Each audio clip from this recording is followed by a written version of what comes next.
Hello दोस्तों, मेरे प्यारे से YouTube चैनल में आप सभी का स्वागत है।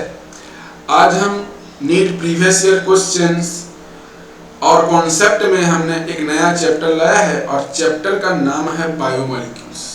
उम्मीद करता हूँ आप सब भी की तैयारी अच्छे से चल रही होगी। आप लोग सब मस्त होंगे, व्यस्त होंगे दोस्तों। तो चलिए नीट प्रीवियस ईयर क्वेश्चंस में एक नया चैप्टर स्टार्ट करते हैं, जिसमें हमने 2025, 2024 एवं 2023 के क्वेश्चंस कवर किए हैं। तो चलिए स्टार्ट करते हैं। सबसे पहला ही सवाल है, sugar x is, sugar x क्या है ये हमें बताना है।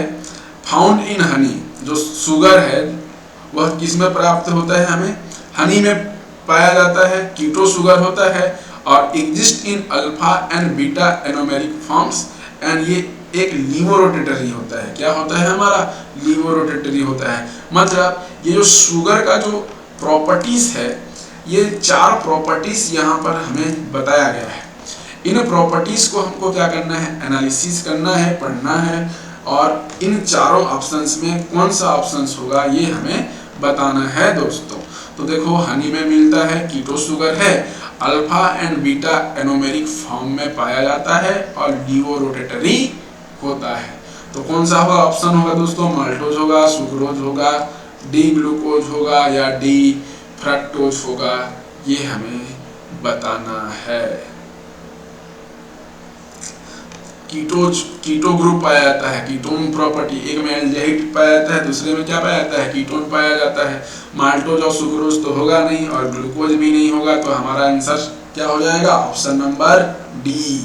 ठीक है, डी हमारा करेक्ट आंसर हो जाएगा। डी फ्रक्टोज ये हमारा करेक्ट आंसर होगा दोस्तों। क्लियर? चलिए आगे list, match list 1 with list 2। ठीक है, लिस्ट 1 विद लिस्ट 2 करना है। तो यहाँ पर देखो दोस्तों, जो विटामिन B12 होता है, विटामिन B12, इसकी कमी से हमें जो रोग होता है वो होता है पर्निशियस एनीमिया। मतलब ए होगा चौथा, ए का क्या हो जाएगा? चौथा। विटामिन डी की कमी से हमें रिकेट्सी होता है, तो ये होगा बी। उसी प्रकार से विटामिन B2 का कीटोसिस हो जाएगा। विटामिन B2 का क्या हो जाएगा? कीटोसिस। तो देखो, ए का चौथा कहाँ पर है? ए का चौथा यहाँ पर है और बी में है। ए कट गया, सी कट गया। बी का तीसरा कहाँ, बी का तीसरा कहाँ पर है? यहाँ पर है।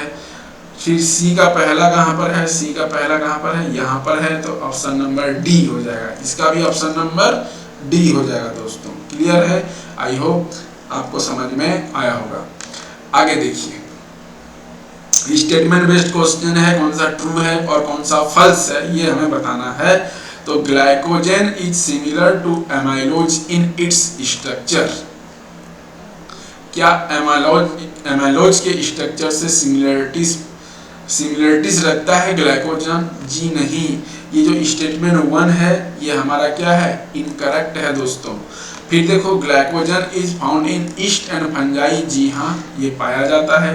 मतलब स्टेटमेंट 1 फॉल्स है और स्टेटमेंट 2 जो होता है ये हमारा ट्रू है दोस्तों। तो कौन सा ऑप्शन हो जाएगा? ऑप्शन नंबर बी, ये हमारा करेक्ट आंसर हो जाएगा दोस्तों। क्लियर? चलिए आगे बढ़ते हैं। The reagent with which glucose does not react give the corresponding test products are। तो देखो,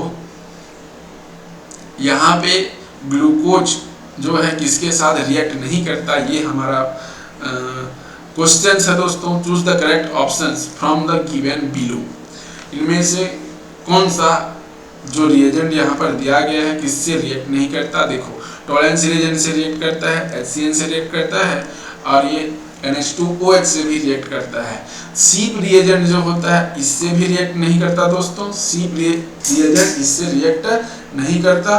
और दूसरा सोडियम बाइसल्फाइड, एक मिनट, सोडियम बाइसल्फाइड इससे भी जो है हमारा ग्लूकोज जो है रिएक्ट नहीं करता। तो हमारा जो करेक्ट आंसर हो जाएगा वो कौन सा हो जाएगा? B and E. कहाँ पर है B and E? Option number C. तो सी जो है हमारा करेक्ट आंसर हो जाएगा दोस्तों। क्लियर? चलिए, sucrose on hydrolysis gives. Sucrose के हाइड्रोलिसिस से क्या प्राप्त होता है? जब भी सुक्रोज का हाइड्रोलिसिस प्राप्त करते हैं, हम लोग जानते हैं बचपन से पढ़ते आ रहे हैं, ग्लूकोज प्लस फ्रक्टोज मिलता है। लेकिन ग्लूकोज और फ्रक्टोज तो मिलता है, लेकिन यहाँ पे अल्फा डी ग्लूकोज या बीटा डी ग्लूकोज क्या प्राप्त होता है, ये हमें देखना है। तो देखो, ग्लूकोज प्लस ग्लूकोज बी और डी, ये तो गलत ही हो गया, ये दोनों क्या हो गए हमारा, गलत हो गए। और यहाँ पे जो प्राप्त होता है अल्फा डी ग्लूकोज प्राप्त होता है और बीटा डी फ्रक्टोज प्राप्त होता है। तो इसका करेक्ट आंसर क्या हो जाएगा? सी। करेक्ट आंसर सी हो जाएगा दोस्तों। क्लियर? चलिए आगे बढ़ते हैं। Chlorosis occurs due to deficiency of, ठीक है, ये अभी हमने मेज द फॉलोइंग में देखा था, राइबोफ्लेविन इसका आंसर होगा। ठीक है, राइबोफ्लेविन विटामिन B2 को बोलते हैं, विटामिन B2 को राइबोफ्लेविन बोलते हैं। विटामिन B1 को क्या बोलते हैं? विटामिन B1 को थायमिन बोला जाता है। तो जितने भी केमिकल हैं, विटामिन के जितने भी केमिकल नेम हैं, केमिकल नेम जो है यहाँ पर आपको कंठस्थ होना चाहिए। केमिकल नेम जो होते हैं वो सारे के सारे आपको कंठस्थ होना चाहिए, तभी हो पाएगा दोस्तों। तो केमिकल नेम आपको याद करना है, ये आप लोगों का होमवर्क है, रिवीजन आप लोगों ने कर लिया होगा। The RBC deficiency is deficiency disease of, ये तो विटामिन B12 है दोस्तों। ठीक है, विटामिन B12 से जो है एनीमिया की कमी से एनीमिया रोग प्रदर्शित या शो होता है दोस्तों। क्लियर है? चलिए आगे next question. The central dogma of molecular genetics states that the genetic information flows from, तो जेनेटिक इंफॉर्मेशन जो होता है वह डीएनए से आरएनए, आरएनए से प्रोटीन, मतलब इसका तो correct answer vitamin option number C होगा। डीएनए से आरएनए ट्रांसक्रिप्शन की प्रोसेस होती है और आरएनए से प्रोटीन जो होता है ट्रांसलेशन होता है। मतलब यहाँ पे एक प्रोसेस होता है ट्रांसक्रिप्शन और दूसरा जो प्रोसेस होता है वो होता है ट्रांसलेशन। तो इसका जो करेक्ट आंसर हो जाएगा ऑप्शन नंबर सी हो जाएगा दोस्तों। ठीक है, एक क्वेश्चन और देखो 2023 में आया हुआ है। A unit form by the attachment of a base of 1' position of sugar is known as nucleoside. Known as nucleoside, ये हमारा करेक्ट है दोस्तों। और स्टेटमेंट 1 जो होता है करेक्ट है, न्यूक्लियोसाइड किसे कहते हैं ये हमें बताया गया है। और स्टेटमेंट 2 क्या बोलता है? When nucleoside is linked to phosphorus acid at 5' position of sugar moiety we get nucleotide, ये रॉन्ग है। ठीक है, तो statement 1 is true and statement 2 is false. यहाँ पे ऑप्शन नंबर ए हमारा करेक्ट हो जाएगा दोस्तों। ठीक है, तो आई होप ये सेशंस आपको अच्छा लगा होगा, और यदि ये सेशंस आपको अच्छा लगा है तो चैनल को लाइक कीजिए, शेयर कीजिए, सब्सक्राइब कीजिए दोस्तों। जितने भी इम्पोर्टेंट चैप्टर हैं, जहाँ जहाँ से अधिक नंबर के सवाल बनते हैं, सारे के सारे मैंने आपको कवर कराया हुआ है।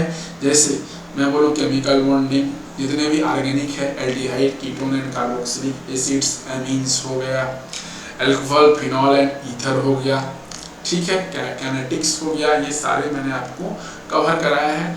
तो जरूर देखिएगा, प्लेलिस्ट में जाइएगा दोस्तों, ताकि जो आपका नीट एग्जाम है, मुश्किल से 2 वीक बचा है, 2 वीक में आपका एग्जाम हो जाएगा।